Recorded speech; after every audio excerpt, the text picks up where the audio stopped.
Hello, Jack Lee here for RealLy Realtor. Today, I'm going to delve into a topic that's seldom discussed in real estate, which is the emotional impact on stress for the buyer and seller in a real estate transaction. Today, I'll sit down with a mindfulness coach to give us some tips on how to stay present in a real estate transaction. More to come after this.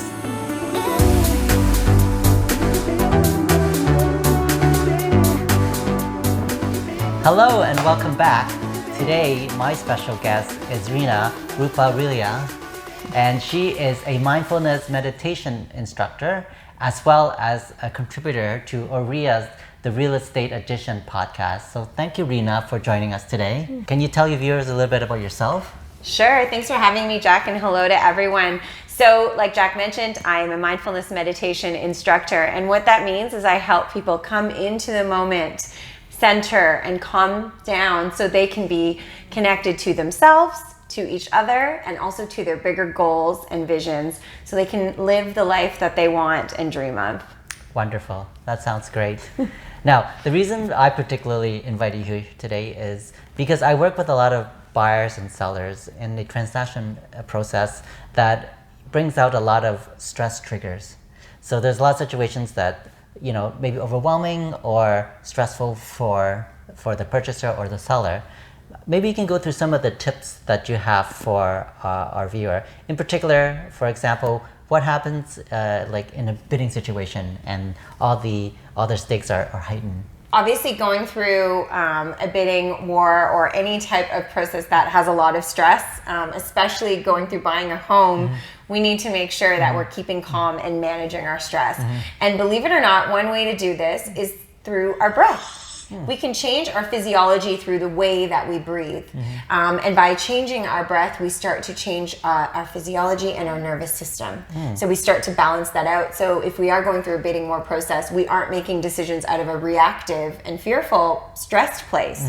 But instead, when we start to breathe a little deeper, we start to calm down our nervous system so we feel more clear and focused and able to make a better decision. So one way to do this is through doubling the exhale breath to our inhale breath. Okay. Right. And so again, doubling our exhale breath really slows it down and gets our nervous system to start calming down, and it gets our body to start breathing, because many of us forget. So why don't we try it out? So I suggest, this breath, you do it about 5 rounds, but Jack, we'll just do it a couple so you can try it out. So just emptying all your breath. And now let's breathe in through the nose for a count of 4. 1, 2, 3, 4. And now breathing out slowly through your mouth for a count of 8. 2, 3, 4, 5, 6, 7, 8. And one more time in through the nose for 4, 2, 3, 4. And out for 8, 2, 3, 4, 5, 6, 7, 8. And so again, doubling our exhale allows our body to get into that rest and relax place, and it takes us out of the stress response, which may have our heart beating really fast, have our thoughts going really fast. So I wonder if you feel the difference. Yeah, I do. Every time I have to do a video shoot, I always get a little bit of jitters, but even that simple breath exercise, helped me calm it even more. It's wonderful. Great. Now, getting back to the bidding war situation, let's say the buyers, they go and they bid and then they lose, which happens a lot in our current market, and then they get disheartened, and then they get fearful, and then or whatever. What are some of the stuff that they can process in such a situation? Sure, that can be a really tough time, right? We've all had disappointments or times when things haven't gone the way that we've wanted them to. And so one of the things I'll always say is remembering what's going well for us, right? Practicing gratitude. Saying thank you and remembering the blessings or the things that are going right in our life, right? So making sure that we are bringing to mind what's going well. So whether that's, I have running water today. So we're looking at, I have a place to stay today. I have a roof over my head. So looking at the basic things, or maybe it's even looking at, I had a really good conversation with my realtor today, or the person, who I'm buying this home with. We went through this process really well. But really picking out all of the things that are going well will really keep us focused and ready to move forward and try again. Because I'm sure, it can be very difficult, and giving yourself a chance to feel that, but then also to remember what is going well, because so much is going well. Right. And practice gratitude is great, because gratitude is really on the opposite spectrum of fear, really. Absolutely. So, and you know, buyers and sellers, they come with a lot of fear in this economy.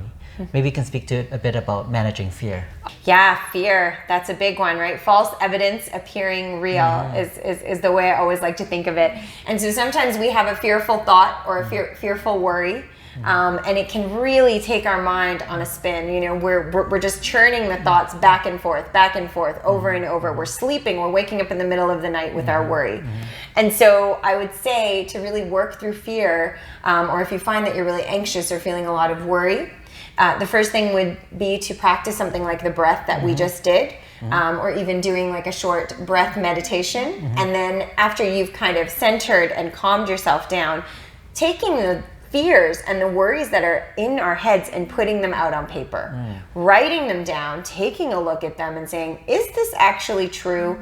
Do I really believe this? You know, is this helpful to me? So asking yourself the right questions and working through the fear in a more mindful and conscious way, I think will help kind of calm that mind down a little bit, and allow us to, again, move forward in a way that's going to get us closer to securing that dream home or condo that we're looking for. And I'm a big proponent of writing things on paper too, because when you actually write it down, you know, it's all out there. And then sometimes you see the bigger picture in terms of maybe why you're buying real estate, for example. Maybe you can speak a bit about that. Absolutely. I think it's really easy to miss the big picture and our vision sometimes. We sometimes forget why we got in through the process of going to buy our dream home or a condo or investment property.